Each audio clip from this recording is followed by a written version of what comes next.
ভাই আমি একটা কথা বলেছি, কথাটা ভাইরাল হয়েছে অনেক। মানুষ মানুষের অবস্থানকেই ভালোবাসে। মানুষ কখনোই মানুষের অন্তঃসত্ত্বাকে ভালোবাসে না। অবস্থান আপনার ভালো, আপনার পিছনে মানুষের অভাব থাকবে না। আজকে আপনার ক্ষমতা আছে, পাওয়ার আছে, খ্যাতি আছে, ইত্যাদি আছে, মানুষ দেখবেন পিছনে ঘুরঘুর করছে এবং এরা কিন্তু সবাই সবার স্বার্থেই ঘুরঘুর করছে। এর বাইরে আল্লাহ পাক কিছু মানুষের মনে আল্লাহর পক্ষ থেকে মহব্বত দেন, এটা আলাদা বিষয়। আপনি মানুষকে সন্তুষ্ট করতে পারবেন না।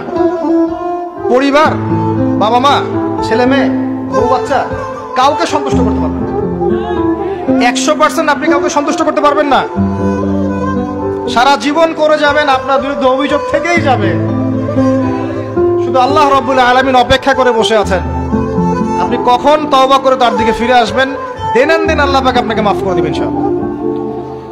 আল্লাহ পাক বলেছেন, শুনেন, ইল্লা মান তাবা, যে অনেক গুনাহ করেছে, শিরক করেছে, জিনা করেছে, মদ খেয়েছে, বিদআত করেছে, হারাম খেয়েছে, আল্লাহ পাকের অবাধ্য হয়েছে, নামাজ পড়ে নাই, যাকাত দেয় না, ইত্যাদি ইত্যাদি অনেক অন্যায় করেছে।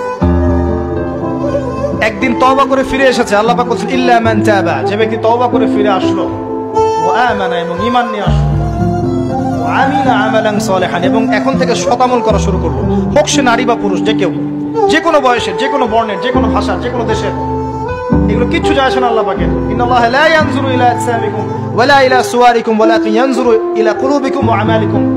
আল্লাহ পাক শুধু কলব দেখেন, আমল দেখেন, রক্ত মাংস বর্ণ এগুলো দেখেন না। আল্লাহ পাক ফিরে এসেছে, আমল, ঈমান এনেছে, আমল সালেহ করেছে।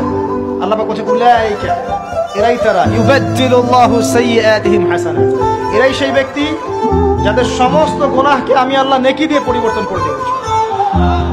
আল্লাহ অপেক্ষা করছেন আপনার জন্য।